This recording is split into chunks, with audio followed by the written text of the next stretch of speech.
गांधी जी के पापा बड़े पैसे वाले परिवार के थे, राजकोट रियासत में दीवान हुआ करते थे। देख लो, आप पैसे वाले परिवार के थे, इसीलिए गांधी जी पढ़ने के लिए लंदन गए थे। आपने तो अगली 3 पीढ़ी सोचेगी नहीं कि पढ़ने के लिए लंदन जाना है। आपको घर वालों ने जयपुर भेजा हो पढ़ने के लिए, उसमें घर वाले 3 बार सुनाते हैं कि तू जयपुर रहता है, तेरे को इतना खर्चा देते हैं, तू नौकरी कब लगेगा। और ये सब पैसे वाले लोग थे भाई, गांधी जी ने ये लोग। तो इन लोगों को ऐसी कोई चिंता थी नहीं, पढ़ने के लिए लंदन गए। लंदन से वापस लौट के, उसमें बैरिस्टर की पढ़ाई बहुत बड़ी चीज हुआ करती थी। वकालत भारत में सबसे बड़ा पैसा माना जाता था उस समय। मतलब अब जाके थोड़ा बहुत फिर भी कम हुआ हो, बाकी गाँव के अंदर अक्सर ही कहा ही जाता था कि कोई ज्यादा पढ़ता था तो कह ही देते थे कि किसी बैरिस्टर बने। मतलब बैरिस्टर होना बहुत बड़ी बात थी, हर कोई आदमी बैरिस्टर नहीं हो पाता था। गांधी जी बैरिस्टर होकर लौटे थे वहां से। यहाँ पर आ गए, गांधी जी ने अपनी वकालत शुरू की, और वकालत चली नहीं गांधी जी की यहाँ पे। गांधी जी के साथ में लफड़ा दूसरा था। गांधी जी की आवाज सचिन तेंदुलकर जैसी थी, तीखी आवाज हुआ करती थी। मतलब जज और बाकी वकील हंसने लग जाते थे, ये कहाँ से लेके आए। फिर गांधी जी की वकालत नहीं चली तो गांधी जी ने एक प्राइमरी स्कूल में पढ़ाना शुरू किया। वहां बच्चों ने शिकायत कर दी कि इससे अच्छा तो मैडम ही ठीक है, बोलते तो मैडम की तरह है सर। कुछ दिन एक फैक्ट्री, मतलब एक बिजनेस करने की भी कोशिश की, उसमें भी असफल रहे। या तमाम चीजों में असफलता मिली। गांधी जी के पिताजी चूंकि एक बड़ी रियासत से जुड़े हुए थे, बड़े बड़े पदों पर कार्य कर चुके थे, तो बड़े बड़े कॉन्टेक्ट थे उनके। अफ्रीका में गुजराती व्यापारी रहा करते थे, अब्दुल्ला भाई। शिपिंग इंडस्ट्री के अंदर काम किया करते थे वहां पर। कई पीढ़ियों पहले वहां जाके बस गए थे, और उनका अच्छा खासा वहां पर बिजनेस था। अब्दुल्ला भाई के परिवार में आपस में वसीयत को लेकर लड़ाई चल रही थी। इसलिए अब्दुल्ला भाई का परिवार के जो लोग थे, उनको एक ऐसे वकील की आवश्यकता थी जिसको अंग्रेजी भी आती हो और गुजराती भी आती हो। क्योंकि वसीयत के जो कागज थे वो गुजराती भाषा के अंदर उनके मेंटेन किए हुए थे, जबकि अफ्रीका के जो कोड थे उनमें अंग्रेजी भाषा चलती थी, क्योंकि वहां पर भी अंग्रेजों का राज था। इसलिए वहां वाले जज को गुजराती नहीं आ रही। इधर जो इंडियन जितने भी थे जिनको गुजराती आती थी, तो उनको अंग्रेजी नहीं आ रही। वो भारत आए अब्दुल्ला भाई, उनको लगा कि यार ऐसा कोई वकील मिल जाए, या ऐसा कोई लड़का मिल जाए जिसको अंग्रेजी और गुजराती आती हो, जो वहां ट्रांसलेट कर दे। करमचंद गांधी से मिले वो। करमचंद गांधी क्या मतलब, मोहनदास करमचंद गांधी जी से मिले। पता चला कि साहब गांधी जी न केवल बैरिस्टर है, बल्कि गुजराती और अंग्रेजी दोनों पर समान अधिकार रखते हैं। उनका यार तू मेरे साथ चल ले और वहां जाके हमारा ये मुकदमा लड़ ले। गांधी जी इधर निकमे बैठे थे, फ्री बैठे थे। गांधी जी का पक्का, आप कहोगे तब चल लेंगे।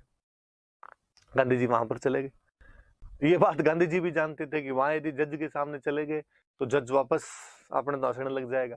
इसलिए गांधी जी ने कोर्ट के बाहर ही उनका मुकदमा सुलझा दिया था। और गांधी ने कहा क्या यार, भाई भाई होके लड़ते हो आपस में, इधर लाओ वसीयत, मैं तुम्हारी अभी सोल्व कर देता हूँ। और गांधी जी ने उनका मामला जैसे तैसे करके निपटा दिया था। तो गांधी जी 1893 के अंदर अब्दुल्ला भाई का कानूनी मुकदमा लड़ने के लिए साउथ अफ्रीका गए थे। देखो 1893 बड़ा अच्छा साल है। 1893 में गांधी जी भारत से अफ्रीका गए, स्वामी विवेकानंद भारत से शिकागो गए, एनी बिसेंट आयरलैंड से भारत आई, अरविंदो घोष भी इंग्लैंड से अपनी पढ़ाई करके इसी साल भारत आए थे। तो एनी बिसेंट और अरविंदो घोष तो बाहर से भारत में आए थे। गांधी जी और स्वामी विवेकानंद भारत से बाहर जा रहे थे। विवेकानंद शिकागो जा रहे थे, गांधी जी अफ्रीका जा रहे थे। अब गांधी जी की वहां दुकानदारी चल गई, गांधी जी वहीं रहने लग गए। छोटे मोटे गांधी जी को केस मिलने लग गए वहां पर। कोई कहे कि मेरा PWS बनवा दो, कोई कहे कि मेरा मूल निवास प्रमाण पत्र बनवा दो, किसी को कुछ ही बनवाना, किसी कुछ ही बनवाना। छोटे मोटे गांधी जी काम वहां पे मिल जाया करते थे, और गांधी जी वहां छोटे मोटे काम कर लिया करते। पैसे वाले परिवार से थे ही।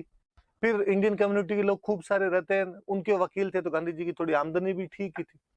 चूंकि इंग्लैंड पढ़ के आए हुए थे तो सुटेड बूटेड रहा करते थे हमेशा बहुत अच्छे से। इसलिए फर्स्ट क्लास से नीचे तो बापू चलता नहीं था यार, हमेशा फर्स्ट क्लास के अंदर यात्रा करते थे। और एक दिन ऐसे फर्स्ट क्लास में यात्रा कर रहे थे, प्रिटोरिया जा रहे थे गांधी जी। बीच के अंदर एक स्टेशन पड़ता है पीटर मार्चबर्ग, और वहां एक गोरे ने शिकायत की कि इतने खराब दिन आ गए हमारे अब, मतलब एक काला आदमी हमारे साथ बैठेगा। और गांधी जी को वहां डिब्बे से नीचे उतार दिया गया। ठंड की रात थी कोई,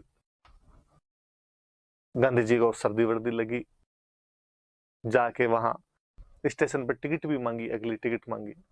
पहले जो टिकट मास्टर बैठा था उसने टिकट देने से मना कर दिया। जब यूं आंखें उठा के, वो सो रहा था बेचारा, रात का टाइम था, उसने आंखें उठा के देखा, काला आदमी सामने खड़ा। उसने कहा क्या चाहिए?